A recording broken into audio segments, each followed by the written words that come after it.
this is The Big Fight and I'm Maria Shakil. It was the first week of the inaugural session of the 18th Lok Sabha.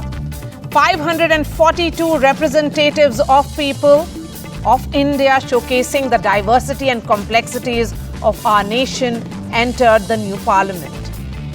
In his customary soundbite, the Prime Minister called for consensus and parliamentary debates, but then came a reminder to the Congress. कान के लीरे lira उड़ा दिए गए थे, देश को jail खाना बना दिया गया था, लोकतंत्र को पूरी तरह दबोच दिया गया था। इमरजेंसी के ये 50 साल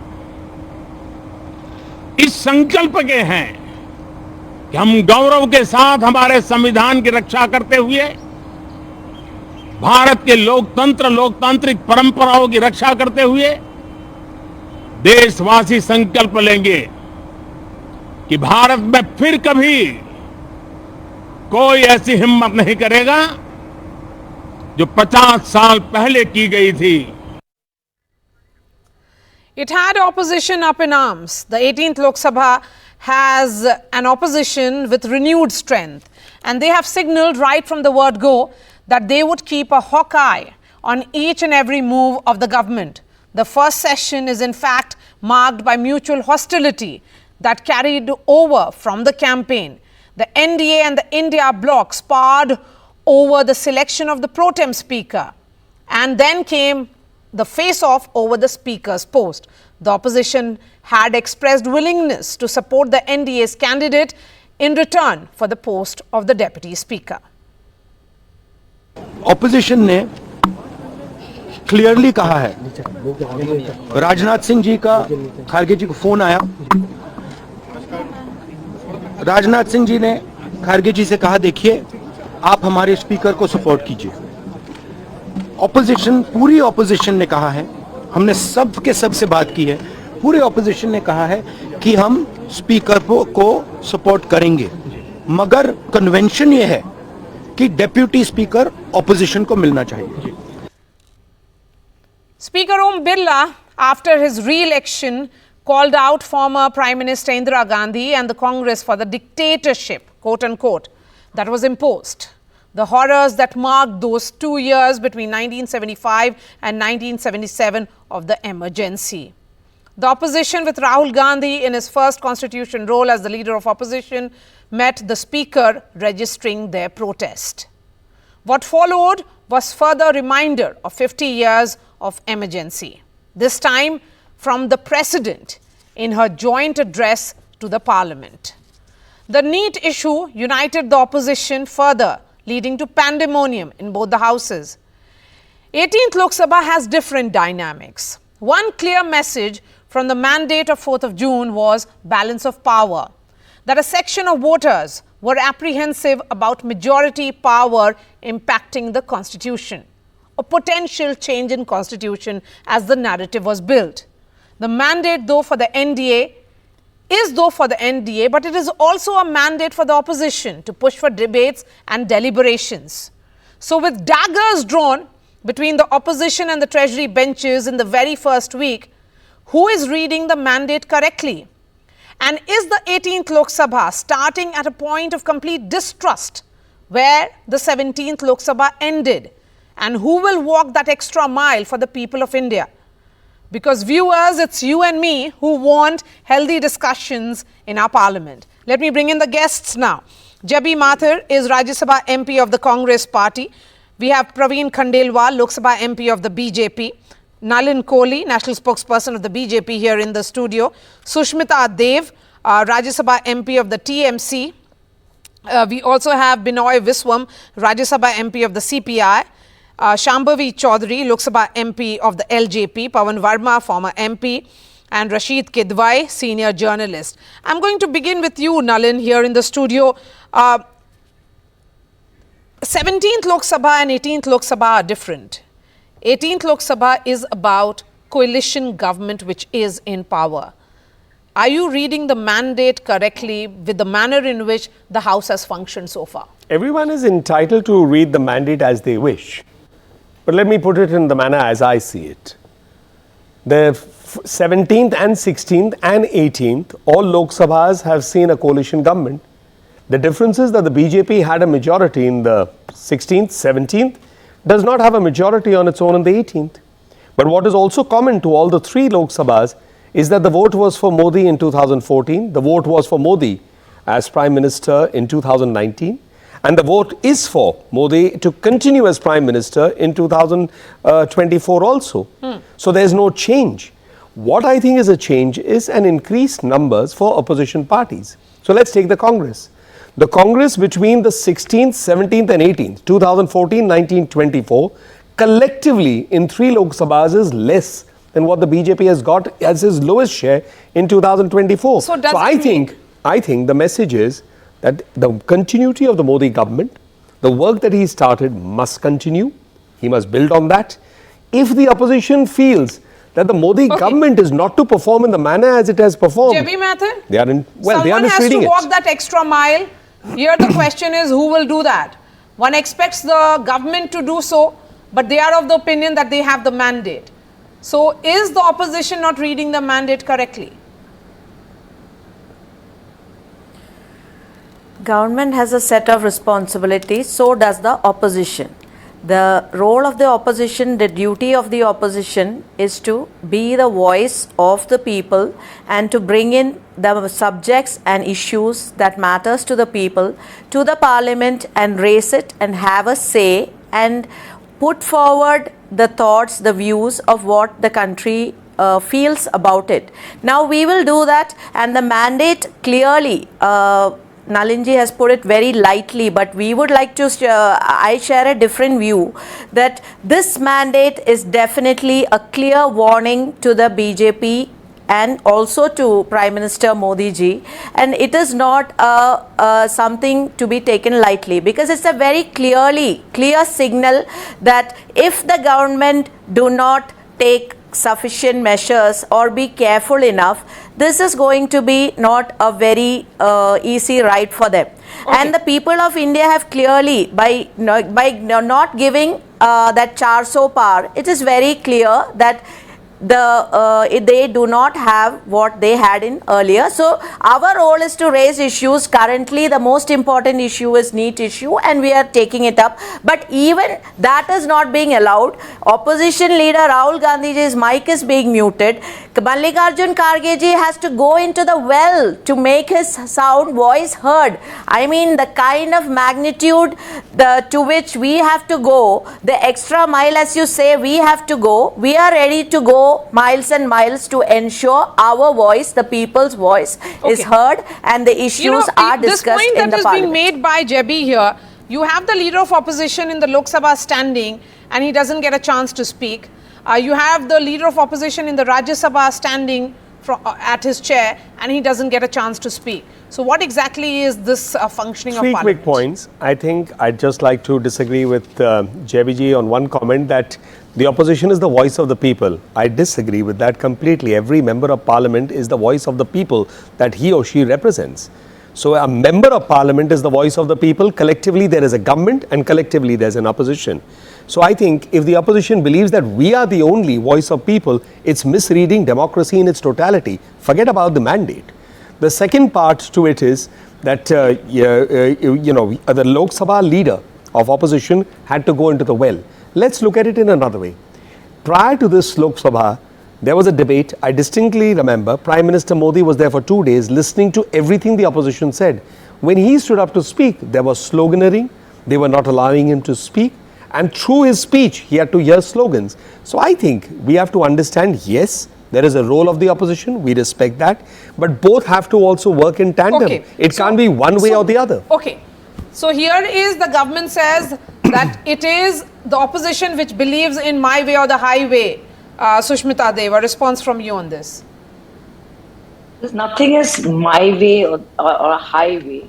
They are saying that opposition believes in that. You have been saying that the government believes in it. That's their principle. See, it's very simple. What this government has to realize, one fact is that they are not a government which had a clear mandate. Luckily, they had a pre-poll alliance because of which they came with the numbers. We give them that. But 400 Par has been decisively rejected. Communal politics has been decisively rejected. And I think, result of Ayodhya shows you that. Now, all we are saying is what we've been saying for the past 10 years, that Parliament works under certain mechanisms. It is the right of the opposition to invoke those mechanisms. So, to reject those tools of parliamentary democracy and not allow the opposition to work effectively is not constructive politics. You talk about constructive opposition, and I'm emphasizing on a constructive government. Today, please do not be dismissive of the opposition. The opposition is obviously going to reflect the mood of the nation, and so should the government. And I don't think a government which claims to be so confident of its mandate should fear a debate in parliament. They should not fear criticism. They should not fear opposition cornering them on issues because it can only make them perform better. They should not think that if there's a criticism in the parliament from the opposition, that it is a personal insult of Narendra Modi or anything like that. Today, NEET, for instance, is a huge national issue. Everybody wants to talk about it. It cannot be simply built into and mangled into and mingled into the package of the motion of vote of thanks of the president's speech. One has to understand that. Yes. That's parliamentary democracy. Yes. So who is compromising parliamentary democracy here? Pawan Verma, as a former MP. One may wonder, was the opposition's demand for a deputy speaker's chair illegitimate? Not really. And if they did not really get that commitment from the government, they went ahead and fielded their own candidate because of their experience. In the 16th Lok Sabha, the post went to AIADMK. And in the 17th Lok Sabha, the post remained vacant for all of the entire 5 years. So this is certainly unprecedented in the history of Indian Parliament. Thank you, Maria. I normally find it very nice to discuss an issue with Nalin Kohli. But I think the entire house needs a reality check.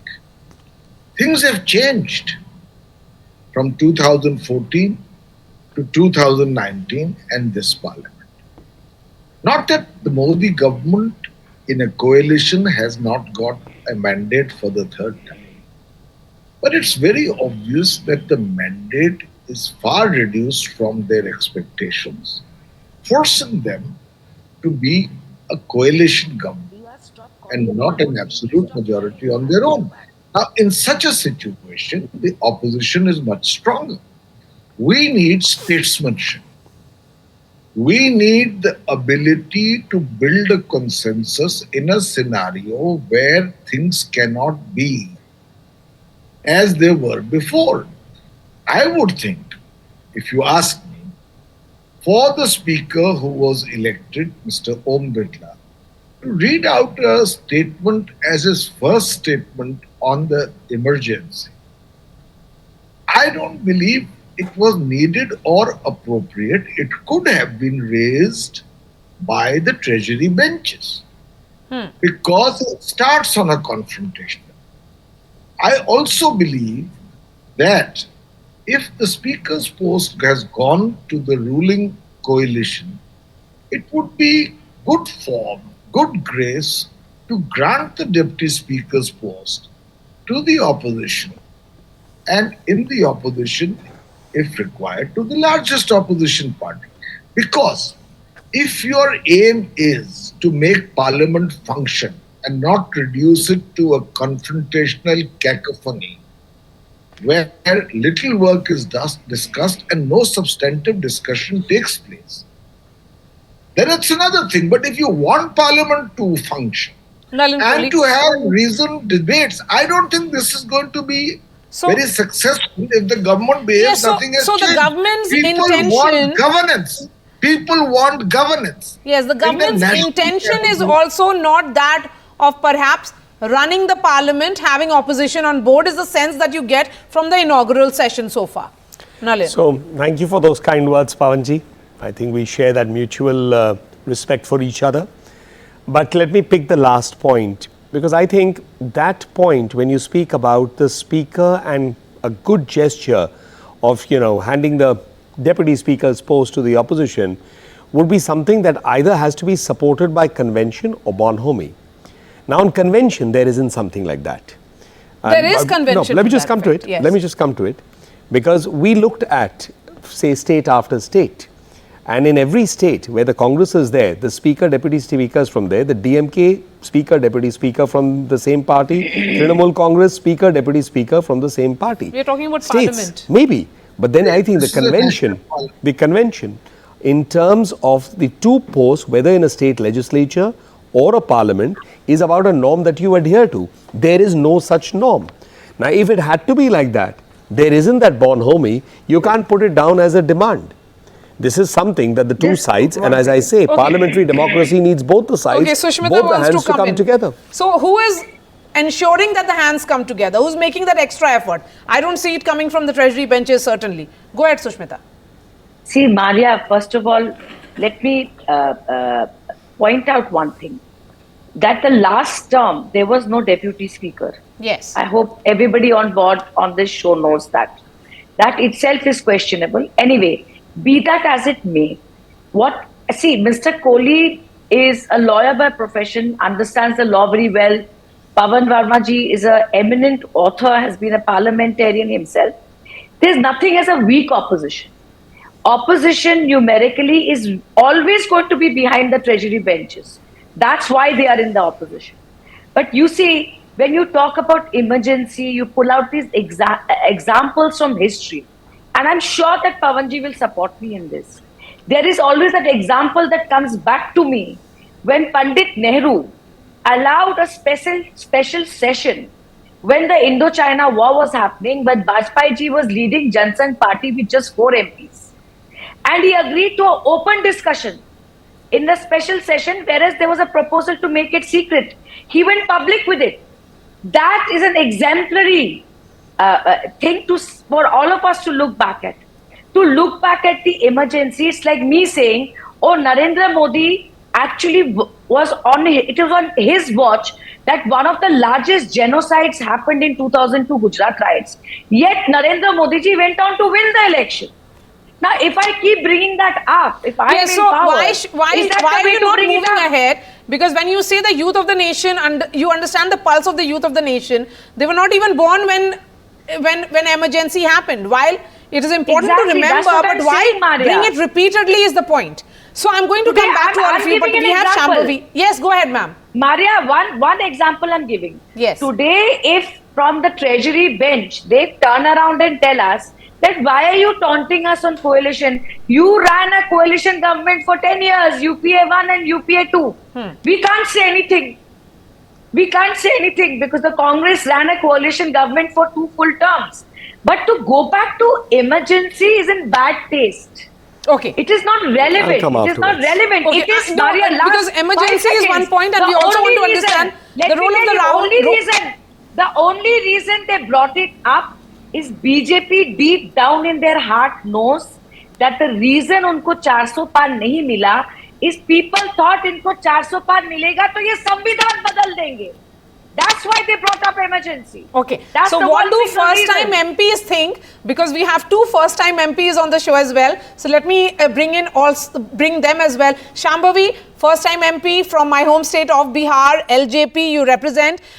You're also one of the youngest. Many want to understand from you, how do you look at this mandate? One sense is that mandate is not being respected by the Treasury benches. There is another view that the opposition is having my way or the highway kind of approach. So help us understand, how do you look at this mandate? So I really don't think that this has been a my way approach of the Treasury bench. What happened today is sad, and as a first-timer MP, I feel that we lost on a lot of time. There could have been a fruitful discussion, and we could have addressed the opposition's need in a more, structured manner, but it did not happen. And after repeated instruction, after the suggestions of the Honorable Speaker were that in the motion of thanks to the President of India, you can address your concerns, you can voice your opinions, but they were just not ready to listen, and there was a lot of chaos and drama, and then the motion was adjourned. So, as a first-timer MP, also as somebody who's representing an important constituency in the Parliament, I feel that we did lose on a lot of time, and we could have utilized the entire day to have a better, fruitful discussion. Yes, so as a first-time MP, you had your concerns and you would have wanted to raise the concerns of your people that you represent. But who really behaved in a high-handed manner? Opposition is blaming the Treasury benches, and the Treasury benches are blaming the opposition. So definitely it's the opposition, because I think by precedent also, the first thing that is addressed after President's speech in the Parliament, after President's address in the Parliament, is a motion of thanks. That has been, that is the precedent, and that is what has been going on since all of the sessions. And this is the first time that something else was, the opposition was trying to address something else. They were trying to raise another issue, and the Honorable Speaker repeatedly kept on saying that in the motion of thanks you can address those issues, but let the motion of thanks pass. But I think there was a lot of chaos, and okay, Shambhavi, are you disappointed as a first-time MP? I'm sure you would have heard and read about the traditions followed in the Parliament, where it was about bonhomie, and you heard what Sushmita Dev said here right now, that there used to be that kind of camaraderie which we are not witnessing. It's a completely different Parliament now. Correct, and I feel I definitely I am really disappointed. I am sad that we did not go as per it was expected to, and I think we've lost on a time. Although already there are so many, there are not so many working days in the Parliament. You only get a limited time, and you're here for a limited time to represent your constituency. And in that limited time also, the sessions are being adjourned. There's a lot of chaos. There's no fruitful debate. There's no fruitful discussion. We are all here. The opposition on the first day said that they are here. They want the Treasury bench to respect the opposition. They want to have a fruitful debate. They want to address their concerns as well. But what we are seeing, what we saw today, definitely this is not what is happening. Neither the government nor the opposition is being able to raise their concerns. Neither are they being able to talk about their opinions. So I think as an MP, I feel that it's really disappointing, and we should, we are representatives of the people. We are here for a purpose. Our purpose is to represent our people. Our purpose is to be the voice of the nation. This voice is getting hampered. We are not being able to raise issues that are important to us, that are important to the people of our state, that are important to the people of our constituency, and definitely it is disappointing for MPs also and for the nation. Okay, Rashid, coming to you, bonhomie, camaraderie, walking an extra mile, I would say, are all thing of past of Indian politics. This is a new grammar which is about total confrontation.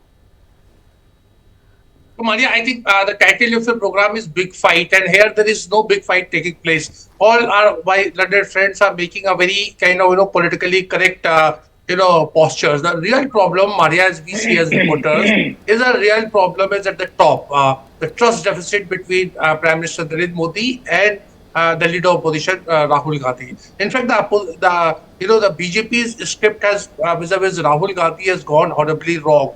They were expecting, among other things, not only the third failure in 2024, they were also expecting that Rahul Gandhi would not take up this job of leader of opposition. And they will say this, that he shies away from taking up a position of responsibility, etc. So this is in sharp contrast to what was there with P.V. Narasimha Rao and Atal Bihari Vajpayee. I'm talking about the leader of the House and leader of opposition, to Sushma Swaraj, to Manmohan Singh. There was a lot of shairi, and there was a lot of sort of fondness for and genuine regard for each other. Now that is utterly lacking. Unless Mr. Rahul Gandhi invites Prime Minister Modi for a cup of tea or coffee, or Mr. Modi does that, things are not going to be normal.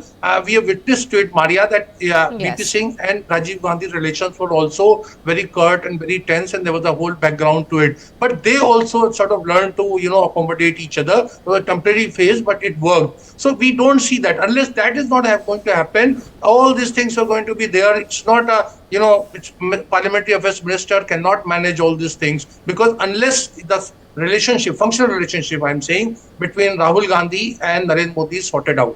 Yeah, so I think it's also that, Rashid, there is that willingness that has to be displayed as well. Is there a willingness to bridge that gap? Not at who all. will make that call for a cup of tea? No, on the contrary, that the both sides, I would not get into personalities there, they want to destroy each other. There is utter contempt to my mind. Yes. And that is the root cause of problem. That is why I see that there is going to be very acrimonious session. Yes, and Binoy, Mr. Viswam, many would say that there's a lot of nostalgia which is associated with Indian Parliament. I often listen to those the repartee, I would say, between Sushma Swaraj and Dr. Manmohan Singh, where she famously said, "Tu idhar udhar ki na baat kar, bataiye kafila kahan luta." Those were the days. Today we are seeing complete confrontation. Mr. Viswam, if you can hear me. What is your question to me? Yes, so my question to you is, do you expect that extra effort being made by either of the sides? No, the thing is that don't try to live in a world of illusions, because the country has to understand the facts. BJP is BJP, run by an ideology of fascist thoughts, and RSS is controlling it. In that ideology, the space for debates, meaningful debates, are very, very limited. They know only the language of high-handedness, the one-manship of a particular person, and always they say, one country, one election, one vote, one ration card, one leader, one voice.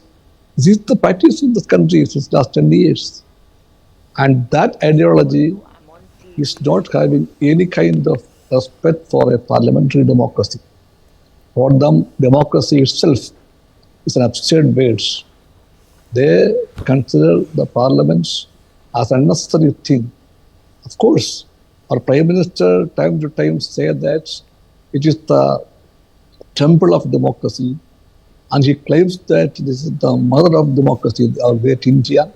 But what respect they have shown to this great democratic principles and democratic houses. Nalin, will you respond to that? And particularly the point that has been made also by Rashid, that perhaps the BJP wasn't really expecting Rahul Gandhi as leader of opposition. And because you were not prepared, you went on this extreme aggression post that.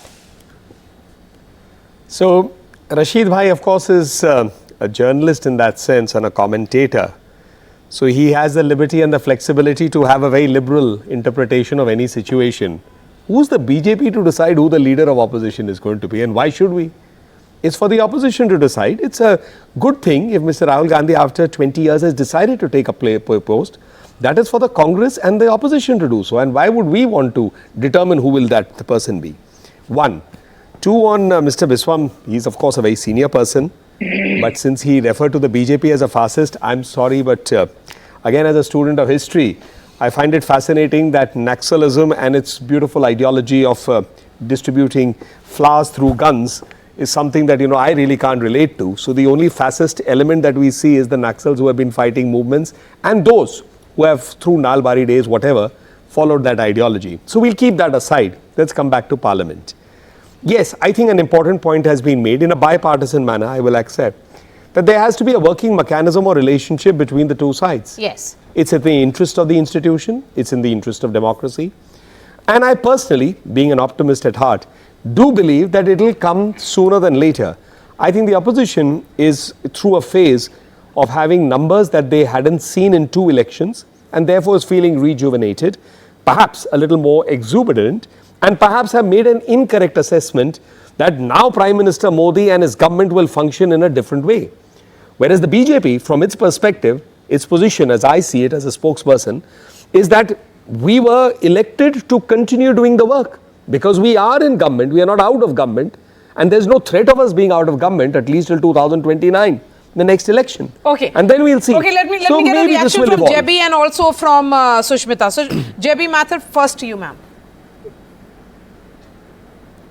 We must get a comment the from our new BJP MP thinks from they London can South sit too. with a stick. Praveen ji's been on the show. They can sit with a stick and if the BJP thinks they can sit with a stick and then dictate terms to the opposition and the opposition should be like puppets, no, it's not going to happen. You will see a very, very vibrant, effective, focused opposition. See, as far as we are concerned, you brought out the difference between that BJP and the BJP's thoughts about Rahul Gandhi and what they did. Mahatma Gandhi said years ago that one statement that first they ignore you, then they laugh at you, then they fight you, and then you win. And that's what exactly happened.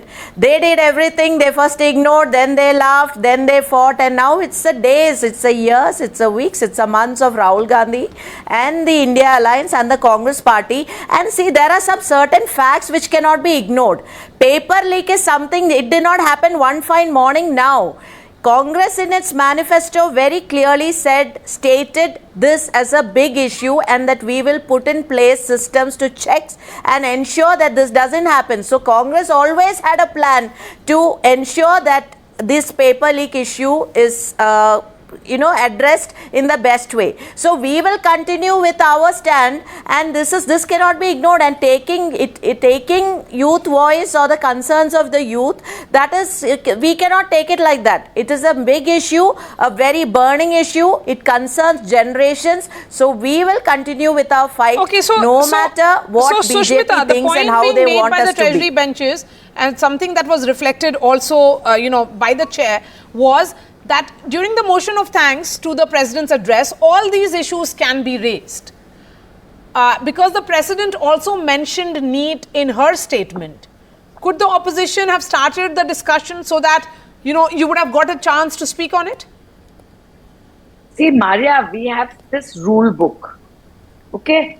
It's around 200 pages. Okay? And there are at least minimum 7 or 8 ways of raising issues, right? We do discussions on matters of public importance in 0 hour also. We can raise an important issue by calling attention also. And we can raise an issue to say all other business to be stalled. Let's discuss this issue, this is important. You see, it is nuanced parliamentary procedure. If it was just a matter where first debate kar lo na, bol lo na, isme bol lo, usme bol lo, then why have a 200-page rule book with so many provisions to raise issues? Because every provision reflects the gravity of the situation. It is not for the Treasury bench to say that debate this under this provision or debate this under that provision. That is for the chair to decide. It is for the opposition to invoke that right. By denying us this opportunity, it is like a specific provision where all other businesses adjourned and we debated. It gives importance to that matter.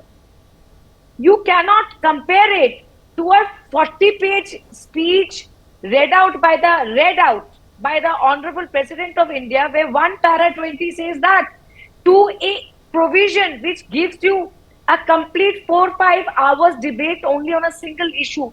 And why are we doing it? Because it's an issue that is right now dominating the nation. What is wrong in that? So yes, absolutely. We cannot oversimplify things to say ye issue ab 0 hour pe bol lena kya hai. That's not the way Parliament works.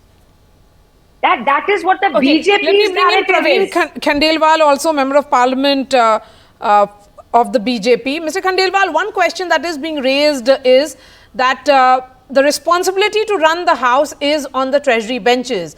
Mr. Arun Jaitley, late Mr. Arun Jaitley, one of the veterans of the BJP, had repeatedly said while he was the leader of opposition that that is the way it should be. The House should function with the Treasury benches doing its part. We are seeing a very, very aggressive Treasury bench, and so are we seeing a very, very aggressive opposition. आपकी सरकार बन तो गई है, लेकिन ये mandate तो alliance का मैंडेट है. देखिए, बिल्कुल जिम्मेदारी सरकार की होती है, लेकिन डेमोक्रेसी में अपोजिशन का भी कुछ दायित्व होता है. आज जिस प्रकार से अपोजिशन के मेंबर्स वेल में आ गए, वेल में आना कोई लोकतांत्रिक परंपरा नहीं है. और वो जिद किस बात की कर रहे थे? वो जिद इस बात की कर रहे थे कि राष्ट्रपति के अभिभाषण पर जो धन्यवाद प्रस्ताव है उसको एडजर्न किया जाए और उनका कोई विषय लिया जाए. और हम सब जानते हैं कि संसद की ये परंपरा है कि राष्ट्रपति के अभिभाषण कभी भी एडजर्न नहीं होता, उनका धन्यवाद प्रस्ताव.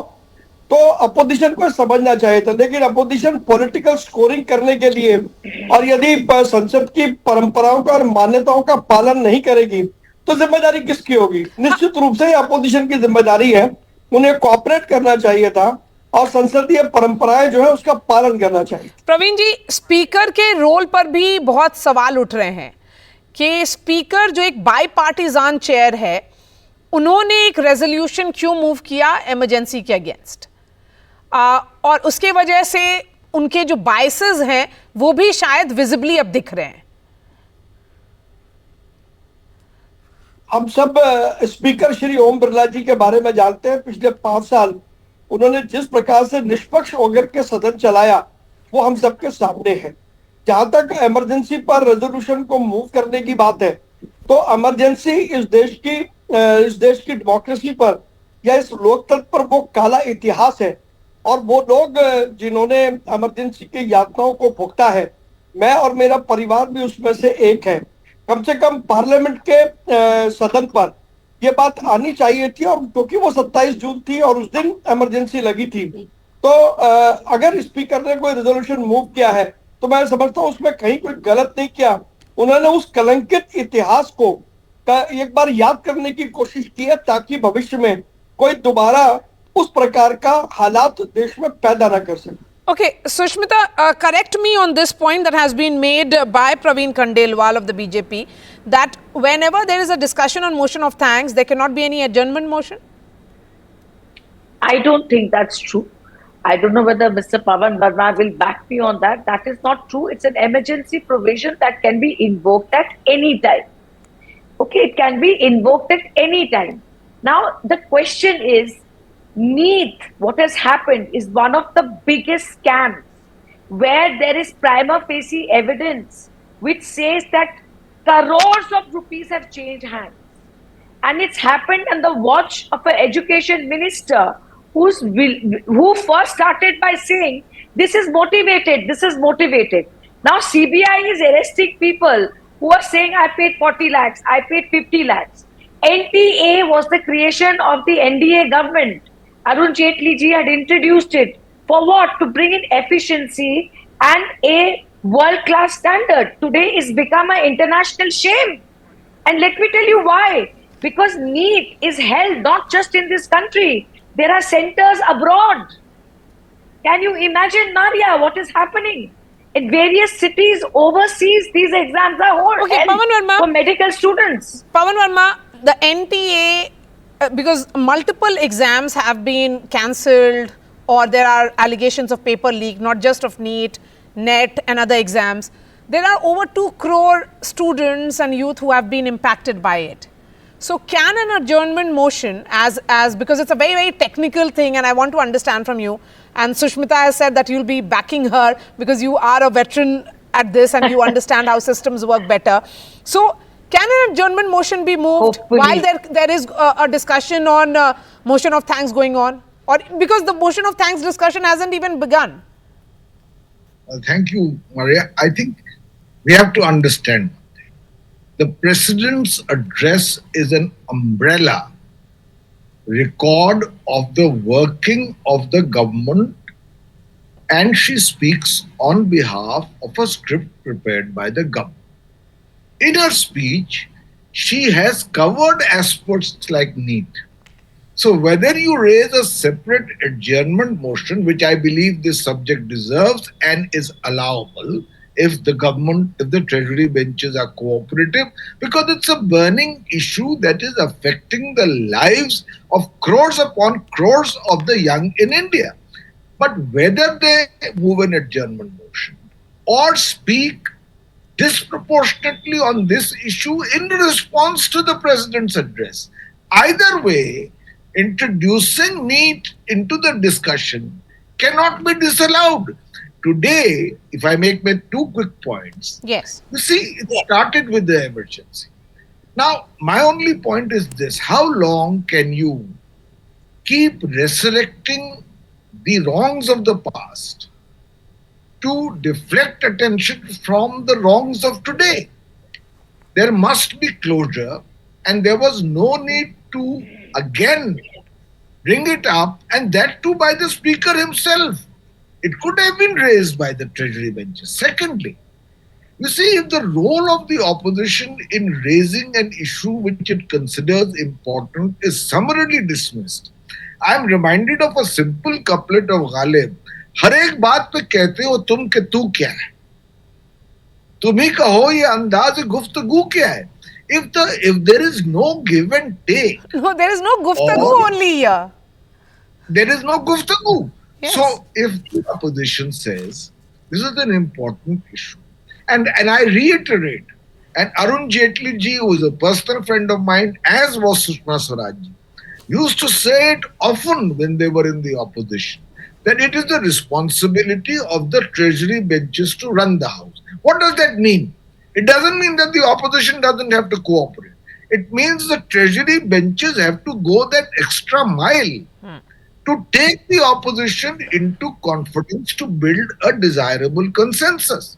Pranab Mukherjee used to say to Rajiv Shukla, who was Minister for Parliamentary Affairs, if I see you on the Treasury bench's side, I'm going to fire you.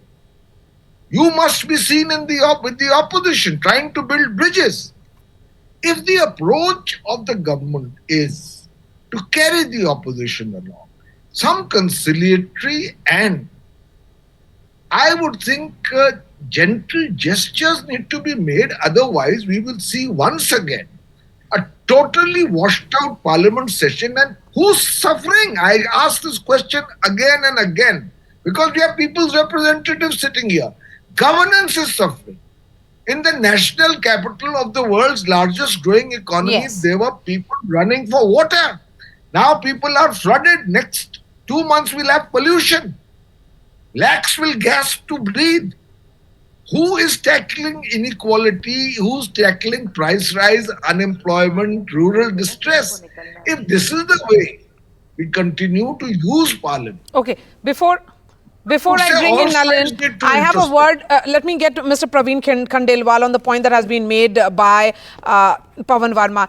Praveen ji, यहाँ पर अगर आपने सुना तो उनका साफ ये भी कहना है कि आप बोलते हैं कि आप युवा की आवाज़ समझते हैं और युवा हिंदुस्तान की आपकी सबसे बड़ी कॉन्स्टिट्यूएंसी है.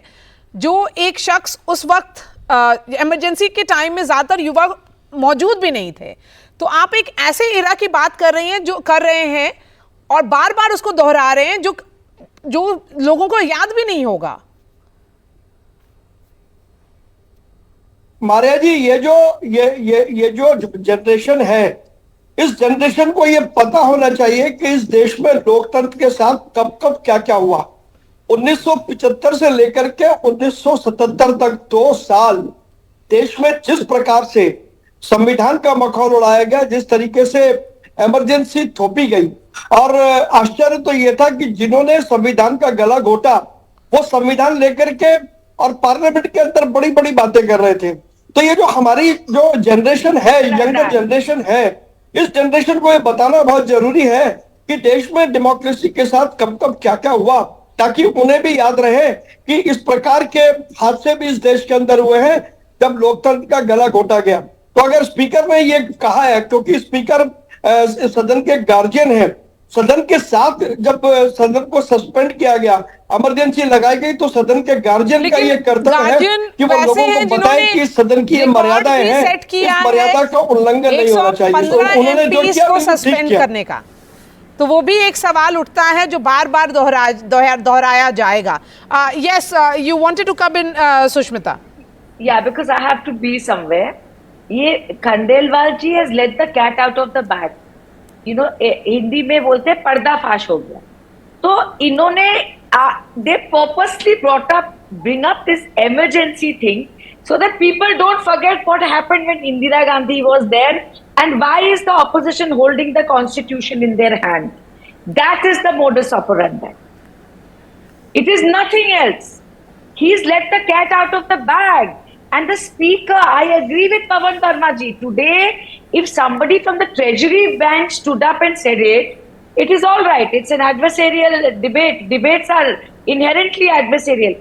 But for the honorable speaker, who's the custodian of the house, our custodian, for him to say this, and the modus operandi has been told by Khandelwal, I rest my case. I have nothing further to say. I have absolutely nothing further to say. And with those words, Maria, I'll have to take your leave. I have another meeting somewhere. Absolutely, absolutely, Sushmita. Thank you so much for joining us. But let me bring in Rashid. Rashid, a lot of nostalgia, but at the same time, questions being raised on the role of the speaker and also on the role of the chairman here. You know, is there not a realization that these are chairs which are supposed to be bipartisan? Yeah, I think, Maria, this has been a perennial problem, and this is where I think most, presiding officers, including in several state assemblies, they have become a kind of extension of the government of the day, and this is very disturbing, and this is very anti the spirit of parliamentary democracy. I think we need to find a mechanism so that, because the speaker's problem is that once he's speaker and if they remit office, then they have to face election and they have to join political party. We know what happened to Somnath Chatterjee case. It was a very famous case, and when he defied his own party and he was not given ticket and all kind of things happened. So therefore, we need to find at a more serious level, find a thing. In this situation, I think the speakers and the chairman of the Rajya Sabha need to exercise, greater caution, restraint, and act, at least seen to be acting as, non-partisan manner. I think it's a difficult task, but they can do, and they can do slight nudges to the government that, look, we also have our reputation and, a prestige of the chair. We need to observe. But this is also, it can be done. But that willingness has to be there. If you're in that mindset of, this thing that,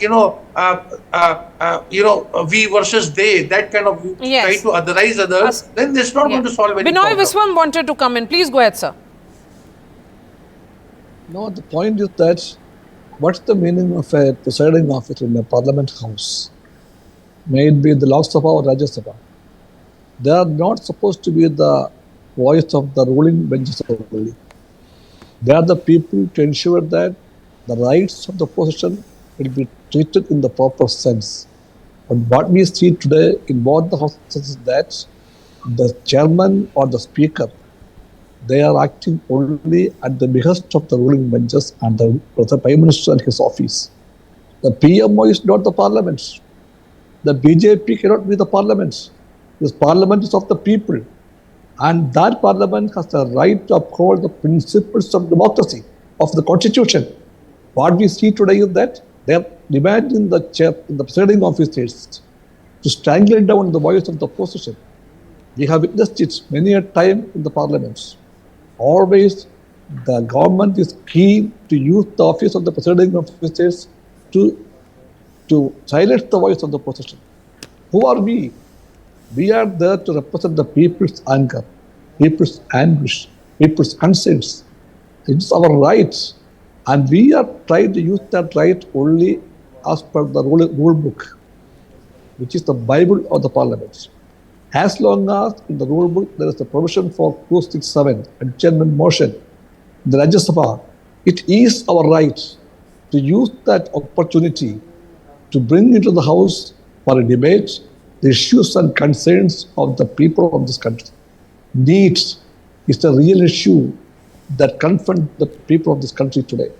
Lakhs and lakhs of students and their families are affected of what has happened in the NEET examinations. NEET has become a fraud on the people. It's a crime on the new generation. Those exams were a fraud the whole country, and the government is trying to whitewash them, to safeguard them. And everybody knows that it has opened the doors for large-scale corruption to the tune of lakhs and crores. And tell us, please, if the parliament has no right to discuss that issue, then why in this parliament? Some people are arguing that we went to the well. When we are not allowed to raise our voice, when repeatedly when we ask for a chance to open our mouth, when all these rights of ours are denied repeatedly, what else we can do? Okay, I'll ask that question to Nalin Kohli. Nalin Kohli, let's wrap it up with your final word. The point here is that the government of the day should also be seen to be magnanimous, large-hearted, and also making that effort to reach out to the opposition. Why is that signal not being given? Perhaps because we've just come out of an election which was also pretty personal, and campaigns are personal after a point of time. We've seen it in the last few elections, certainly. It will take a little more time. I think the opposition parties, as I said earlier, and this is the strength of Indian democracy, that their numbers have increased. But at the other hand is that, how do you call this an undeclared emergency? I mean, I'm unable to fathom, with my limited political understanding of 22 years in the BJP and, 32 years watching politics actively, that how is it an undeclared emergency and how is the EVM a hacked or a problematic thing if the opposition numbers are going up? So, you've had a really taut election campaign. It'll take time. I'm not saying it's without hope, but I think it'll take time for both sides, which is the government, which will obviously have to play a greater role because the government, after all, is the one which is responsible for running parliament.